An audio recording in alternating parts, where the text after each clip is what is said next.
저는 어릴 때부터 교회를 다녔습니다. 물론 어르신들이 일찍부터 교회를 나간 건 아닙니다. 그 시기가 부모님들하고 같은 시기에 교회를 다녔습니다. 그때가 기억하기로는 아마도 부활절이었던 것 같습니다. 가슴 한가득이 울긋불긋한 삶은 계란과 선물들을 가슴에 한가득 선물을 받았으니까요. 지금 생각하면 부활절이 틀림없으리라고 생각합니다. 그날을 계기로 친구의 좋은 꼬임이었겠죠. 하나님을 알게 되고 또 교회를 나가서 믿음을 알고 온 식구들이 하나님의 자녀로 귀하게 성장을 할 수가 있었습니다. 존경하고 사랑하는 부모님 밑에서 편히 좋은 교육을 받으면서 잘 성장하면서 교회에서는 8년 동안 초등부를 가르치는 선생님으로서 반사 생활을 하면서 교회 생활에 열심을 했습니다.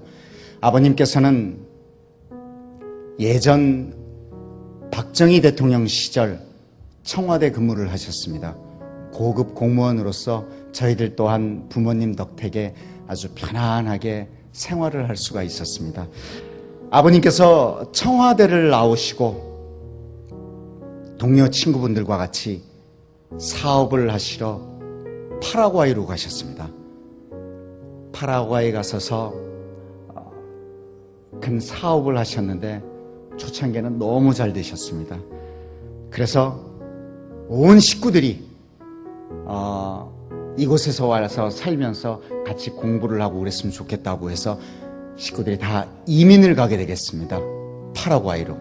어머님, 동생 모두 다 가는데 그 당시 누님이 고등학교 3학년이었습니다. 대입을 바로 앞둔 누님의 처지에 저는 고등학교 1학년이었는데 저 또한 그냥 이곳에서 좀 더 공부를 하고 나중에 가겠습니다 라고 하고 식구들이 다 이민을 떠났습니다.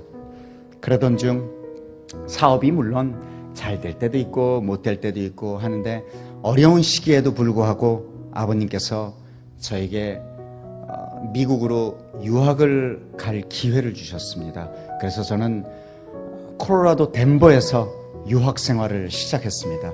그 당시 누님 또한 결혼을 하셨고요. 물론 지금 캐나다 토론토에서 목회를 하고 계시는 조하문 목사님과 말이죠. 사실 아버님의 사업이 그렇게 번창하고 하던 때가 아니라 그냥 연면하는 그런 생활 속에 저를 유학을 보내주신 거에 너무 감사를 해서 항상 저희 식구들은 믿음과 하나님의 사랑 속에서 살고 있다고 믿었습니다. 제 책상 위에는 마가복음 9장 23절 할 수 있거든이 무슨 말이냐 믿는 자에게는 능치 못함이 없느니라는 글귀가 책상 앞에는 딱 적혀 있어서 나의 믿음대로 할 수 있다는 생각을 가지고 열심히 공부를 하고 있었습니다. 그러던 중 아버님이 사기를 당하시고 사업을 실패하셔서 결국 아픔으로 돌아가시게 됐습니다. 그 당시에 아버님의 연세가 60세였습니다. 저는 모든 걸 포기하고 그 콜로라도 덴버에 책가지와 옷 모든 것을 놔두고 이 몸뚱이 하나 그리고 선배에게 겨우 차비 그 당시 60만 원 돈 했던 비행기 티켓을 하나 꿔서 한국으로 돌아야만 했습니다. 어머님 또한 동생을 파라과이에 남겨두고 한국으로 돌아왔습니다. 그때는 정말 세상이 미웠습니다. 모든 게 다 싫었습니다. 왜 그렇게 부모님이 미운지 정말 혼자서 욕도 많이 했습니다. 이렇게 책임지지도 못하는 자식들을 낳아주셔가지고 뭐 했다고 이렇게 돌아가시고 그러시냐고. 참, 지금 생각하면 참 바보 같은 짓이었고 가장 욕을 많이 들었던 분이 계십니다. 바로 하나님입니다. 당신 말이죠. 그렇게 믿음과 사랑으로 지켜주시고 안 되는 일도 되게 해주시고 모든 저희 가정이 믿는 것은 오로지 하나님의 사랑으로 하나님의 믿음으로 여기까지 오고 지금까지 생활을 했는데 이게 뭡니까? 정말 한심합니다. 정말 밉습니다. 라고 하면서 방탕의 생활을 하기 시작했습니다. 오갈 데도 없고 집도 없고 아무것도 없습니다. 어머님은 친구 집에 하루, 저 친구 집에 하루 전전하기 바쁘셨습니다. 그래서 어머님 이 집 저 집 돌아다니면서 마음의 병을 얻으셨고 그께는 서서 걸어 다니지도 못할 그런 사정까지 놓였습니다. 참 미웠습니다. 참 힘들었습니다. 정말 괴로웠습니다. 세상에 그 당시가 80년도, 86년도 후반에 제가 한국으로 돌아왔는데 86년도에 여러분 밥 한 끼를 못 먹었다 그러면은 그거 지금 이해가 가십니까? 먹을 것이 없어서 굶주리고 있었다면 이해가 가십니까? 잘 곳이 없어서 허구한 날 길거리에서 잠을 자다가 하루는 반포 고속터미널 건너편에 벤치들이 이렇게 있는데 그곳에서 잠을 청하고 있는데 어떤 분이 저에게 신문지를 한 장 이렇게 던져주시면서 에이 이거 덮고 자 새벽에 따뜻할 거야 라고 가시더라고요. 이렇게 눈을 떠서 보니까 저보다 훨씬 더 남루하고 훨씬 더 마르고 훨씬 더 없어 보이는 사람이 무슨 마음의 여유를 갖고 내게 새벽에 자면 힘드니까 이거 덮고 자면 따뜻하다는 말을 건네면서 이럴까? 사람이 왜 그럴까? 자기가 덮고 자지 라고 하면서 무의식 중에 기도가 나왔습니다. 하나님, 저 사람이 어떤 사람입니까? 나보다 훨씬 더 못한 것 같은데 왜 어떤 마음에 저렇게 이렇게 저를 배려해 주면서 신문지를 던져줍니까? 혹시나 지금 제 이 모습이 지금은 누구를 뭘 못하지만 혹시 돈을 번다는 기회가 생긴다면 나보다 못한 사람들을 위해 도울 수 있는 기회를 주십시오 라고 기도를 하면서 잠을 잤습니다. 그 다음 날부터 이게 아니다. 어쩌면 하나님이 너 이렇게 살면 안 된다는 그런 무언가를 보여주셨는지도 모른다 라고 생각을 해서 다시 하나님을 찾게 되고 하나님께 기도하며 열심히 일을 하기 시작했습니다. 왜냐하면 파라과이에 혼자 남아있는 동생에게 생활비와 학비를 보내고 이 집 저 집 오늘도 돌아다니시는 어머님과의 조그만 방 한 칸이라도 마련하기 위해서 정말 안 해본 일이 없습니다. 그러던 와중에 고등학교 3학년 여학생 하나를 과외를 시켜줄 수 있느냐고 어떤 분의 부탁이 들어왔습니다. 그 당시는 과외를 할 수 없는 법으로 금지되어 있었습니다.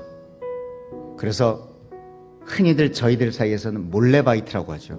그래서 밤에 아파트에 이렇게 숨어 있다가 9시, 10시가 넘으면 주위에 누가 있나 보고 그 아파트 들어와서 아이를 가르치는 기회가 생겼습니다. 그 아이를 공부를 가르치고 그 아버님과 이 얘기 저 얘기 하고 있다가 저의 사정 얘기를 들으시고 그 아버님이 누구시냐면 그 당시 KBS 방송국 예능국 국장님이셨습니다. 그분이 제게 배우 한번 해볼래? 라고 말씀을 하시더군요. 저의 사정을 보시고 배우 한번 해보겠냐고 해서 제 대답이 돈 줍니까? 라고 했습니다. 그거 하면 돈 줍니까? 돈뿐입니까? 다 줍니다. 하겠습니다. 무엇이든지 하겠습니다. 라고 했는데 첫 드라마가 사랑이 꽃피는 나무였습니다. 저는 그 드라마를 시작하자마자 배우가 뭔지도 모르던 사람이 시작하자마자 2달 만에 눈을 떠보니 청소년들이 제가 지나가면 으악 하고 소리를 지르고 난리가 났습니다. 저 친구들이 왜 저러나 생각했더니 그게 아니었습니다. 정말 눈을 떠보니 우리나라의 대표가는 청춘 스타가 되어 있었습니다. 물론 하나님이 주셨겠지요. 사랑이 꽃피는 나무를 하면서 젊음의 엔진 MC도 보고 밤을 잊은 그대에게 DJ도 보고 영화도 찍으면서 혼자 정신없이 일만 했습니다. 왜냐하면 돈을 벌기 위해서 말이죠. 어머니와 단 방 한 칸이라도 마련하기 위해서 말이죠. 외국에서 고생하고 있는 동생의 생활비와 유학비를 보내기 위해서 말이죠. 참 그러던 와중에 돈을 조금 모아서 방 한 칸을 마련하게 된 기회가 생겼습니다. 서울 과천에 있는, 경기도 과천에 있는 주택가 지하의 단칸방이었습니다. 지하에 탁 들어갔는데 온 구석에 비가 새가지고 곰팡이가 다 슬어있고 정말 냄새가 나서 과연 이런 곳에서 살 수가 있을까라고 생각했는데 어머님하고 저는 감격해서 울었습니다. 너무너무 기도하면서 울었습니다. 그러면서 하나님이 주신 축복은 이루 말할 수가 없었습니다. 그 순간부터 한 번은 청춘 스타이다 보니까 모든 기자들이 포커스가 저한테 맞춰집니다. 최수종 씨 집에 가서 촬영을 한번 해야 된답니다. 더군다나 팬들을 동반하고 팬들이 청춘스타 최수종 집을 방문하는 겁니다. 참 어떻게 합니까? 저희 집은 바로 여기인데 힘들었습니다. 너무 부끄러웠습니다.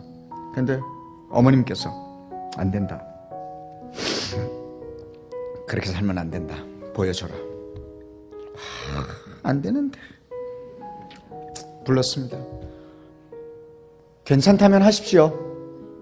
기자가 사진 기자와 함께 팬 5명을 대동하고 저희 집에 오는 순간 2층 양옥집인 줄 알았겠죠. 들어오는 순간 기겁을 하더라고요. 비로 새서 곰팡이 나는 쾌쾌 묵은 냄새와 거기서 엄마하고 저하고 둘이 사는 그 모습을 보고 당황하지 않을 기자가 사람이 어디 있겠습니까? 한국을 이끌어가는 청춘스타, 최고의 청춘스타라는 최수종이라는 사람이 사정 얘기를 일일이 다 하고 그랬더니 기자분하고 사진 기자분하고 나가더니 잠시 후에 들어오더니 혹시 팬들한테 받은 선물이나 팬레터가 있냐고. 있다고. 박스 안에 뭐 엄청났습니다. 그것들을 팬 5명과 같이 벽마다 붙이고 장식하고 인형의 집이 됐습니다. 그리고 사진을 찍었는데 이것이 최수종 집이 아니라 최수종 집은 있는데 거실, 안방 뭐 엄청 많은데 요 방은 최수종이 그냥 대본 연습하고 팬들과 대화하는 장소다 라고 기자가 그런 식으로 기사를 냈는데 너무너무 방이 이쁘게 나왔습니다. 정말 아름답게 나왔습니다. 참 고맙더군요. 그런 생활의 연속에 동생한테 긴급한 연락이 왔습니다. 몇 날 며칠까지 갑자기 400만 원이 필요합니다. 이 돈을 이때까지 안 갚으면 안 됩니다. 생활비인데 기가 막혔습니다. 저희들은 당시 바우처를 받는데 이거 모아가지고 400만 원에 돈을 붙이려고 그러면 참 기가 막힌데 어쩔 수가 없이 어머님과 기도를 하면서 네 있습니다 라는 생활을 하던 중에 어떤 영화 감독님이 이름을 밝혀도 되겠죠. 남기남 감독님이라고 그분이 저희 그 집을 지하 그 단칸방 집을 요만한 보자기를 하나 들고 찾아오셨습니다. 탁 내려놓으시면서 현찰 600만 원입니다. 영화 한번 찍읍시다. 그 당시에 현실이 영화를 찍을 수 있는 시간이 없었습니다. 드라마 찍어야죠. 찍으면 밤에 라디오 DJ 하러 가야 되죠. 중간에 시간 그 젊음의 행진 그 청소년 상대 MC 봐야 되죠. 뭐 이것저것 해야 할 일이 너무도 많아서 시간이 없었습니다. 근데 감독님 최수종 씨 4번만 찍어주면 됩니다. 감독님, 제가 이 돈을 받고 그 영화 주인공이라면서 어떻게 4번만 나가서 찍습니까? 제목이 일지매였습니다. 얼굴 4번만 보여주고 나머지 다 복면 쓰고 하면 됩니다. 복면은 스턴트맨이 싸우고 격투하는 거는 다 그 사람이 찍고, 정말 위급한 상황에 복면을 싹 벗고 정말 위급한 상황을 보는 순간 있다가 싹 없어지면 그분이 복면 쓰고 나옵니다. 저는 갑니다. 4번 찍었습니다. 참 이런 일들이 있습니까? 참 저는 그 당시 어머님과 그 교회 주위의 모든 분들의 기도의 덕이라고 생각을 합니다. 그런데 하나님께서는 그렇게 기도하고 믿고 의지하는 그분께 다 밀어주시는 것만은 아닌 것 같더라고요. 시험을 할 때가 있는 것 같은 그런 느낌을 받았습니다. 한 번은 맥콜이라는 광고를 찍게 됐습니다. 그 당시 맥콜이라는 광고가 당대 최고의 스타들만 뽑아서 찍었습니다. 제 1대 모델이 조용필 씨였습니다. 제가 제 2대 모델이었습니다. 맥콜 멋지게 찍었습니다. 저는 그게 통일교재단의 음료인지 몰랐습니다. 찍었습니다. 멋지게 찍었는데 받은 개런티가 당장 아파트 한 채를 살 수 있는 수억 대의 돈이었습니다. 상상을 할 수가 없었습니다. 그런데 어머님께서 신문지 한 장을 들고 오셨습니다. 요만한 목회지였습니다. 우리가 보는 일반 신문보다는 조금 작은 목사님, 전도사님, 선교사님들 하는 이 서울에서 보는 이 목회지가 있었는데, 그 목회지에 어떤 목사님께서 우리 아들이 최수종을 싫어하는 이유 일면에 쫙 적었습니다. 최수종이 어떤 인터뷰를 보면 참 어렵게 고생을 해가지고 다시 이런 길로 접어들어서 세상에 믿을 것은 아무것도 없고 하나님 백으로 이 자리에까지 왔다.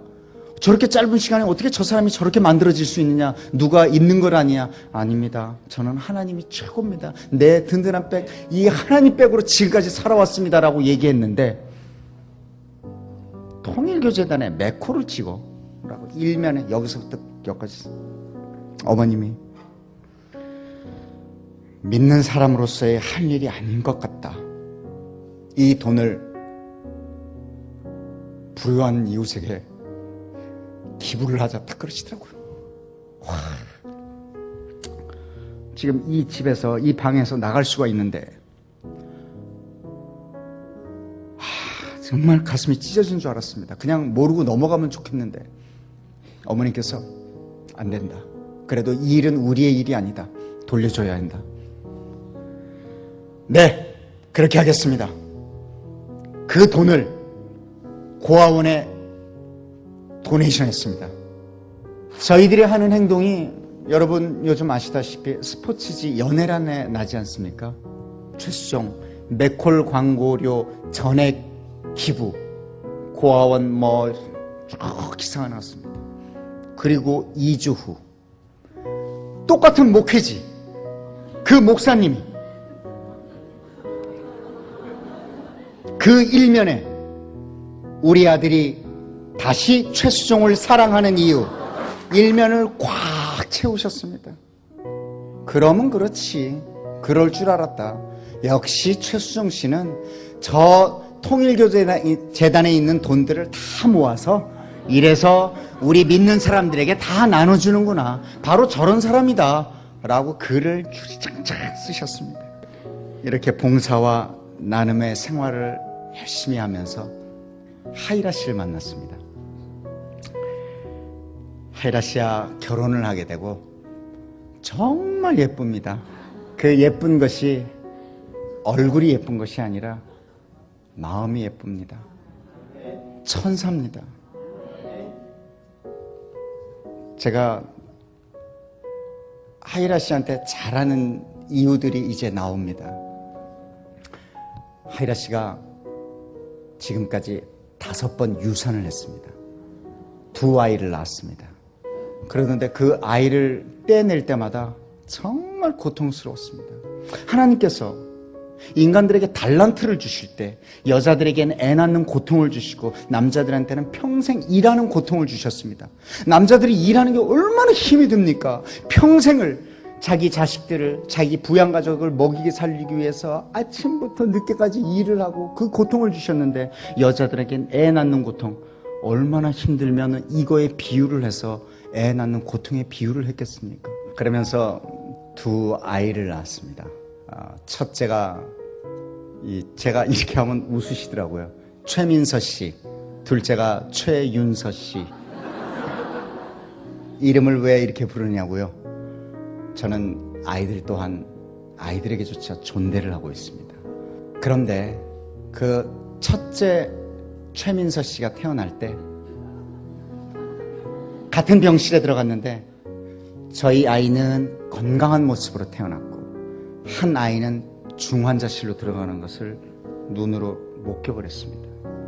그 순간 결혼을 하면 누구나 다 쉽게 아기를 낳고 그냥 자연스럽게 하나님이 주신 이런 것이구나라는 것이 아니라는 걸 알았습니다. 세상에는 불임 환자도 너무너무 많고 애를 갖기 위해서 노력하는 사람도 많고 이 자식을 낳는다는 것이 그렇게 쉽게 되는 것만은 아니라는 걸 알았습니다. 하이라 씨, 우리 이러면 안 되겠습니다.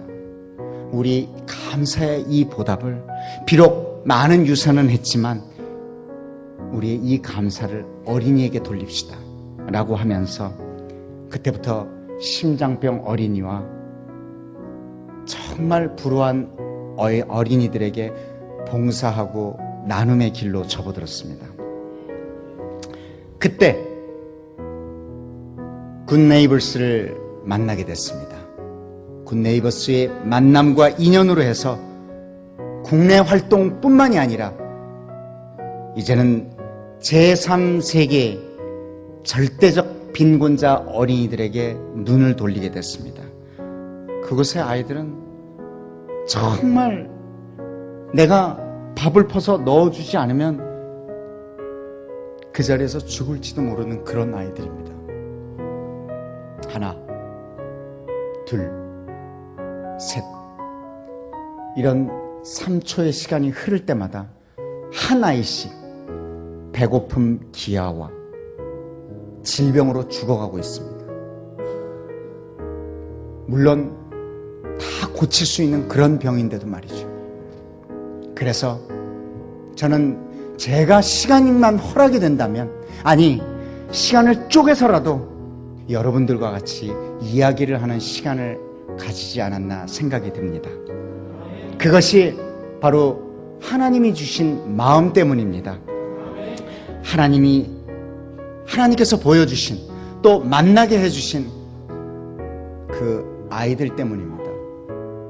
그 네팔에서 낮에는 채석장에서 돌을 깨는 노동을 하고 또 오후에 학교에 찾아오는 그 소마야 어린이를 보면서 저는 고마워서 눈물이 났습니다. 무언가 해줄 수 있는 것도 또 아무것도 도와줄 수도 없는데 그 아이들 스스로 살아보려고 안간힘 쓰는 그 모습들이 참 그렇게라도 살려고 버텨주는 것이 오히려 고마웠습니다. 그리고 너무 미안했습니다.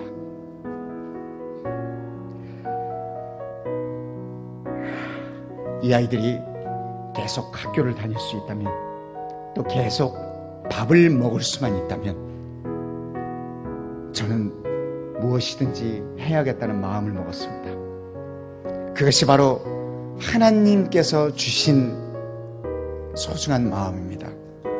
저는 그 하나님께서 주신 그 마음을 여러분과 함께 하고 싶습니다.